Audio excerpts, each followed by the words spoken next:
may grupo sa atin. Ito po mga ganda mga babae ito, sila po ay DH. Katulong, lahat po sila. Lahat po yung mga yan, no? Yung mga ganda yan, puro katulong po yan. Maski ito sa Macau, katulong din po itong mga to lahat. Yung mga Pilipina na yan. Pagdating na sa pera, wala na katulong. Ibig sabihin, kahit mataas ang aral ng mga natapos na ito, no? Ay nagkatulong pa rin sa ibang bansa. Ito, maski ito sa Hong Kong ito Ama Computer Learning Center sa Hong Kong, yung mga estudyante na ito na pinaliwanagan ko ng magandang negosyo. Sila po lahat katulong. Ang unang sagot sa akin ay ito. Ay Romano, hindi namin kasi linya yan.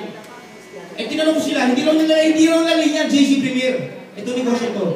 Ang tanong ko sa kanila, ano bang natapos mo? Accountant. Sabi gano'n, ba't nandito ka katulong? Ano ba na linya mo? Magkatulong. Yan ang piloso ko mga Pilipino, hindi ko linya yan. Talagang sarado agad ang utak no? Bakit katulong ka sa Hong Kong? Yan ba linya mo? Ayun, nung pinaliwanag ko yung negosyo, lahat po sila nag-join sa JC Premier, no? Maski si Corina Sanchez ay na-intriga sa atin, bakit nandiyan ka sa JC Premier? Nakita nila pagbabago sa buhay ko. Kung napanood po ninyo ito, pinakita ko dyan sa Corina Sanchez, sa Rated K, na ako po'y lumagap sa buhay, talagang walang-wala. Walang-wala na talaga. Pero ngayon ito po ako sa harapan nyo ngayon. No? Ang sinturong ko naman po kahit pa paano yung Airways, nakaikuha ng tamil lang naman po.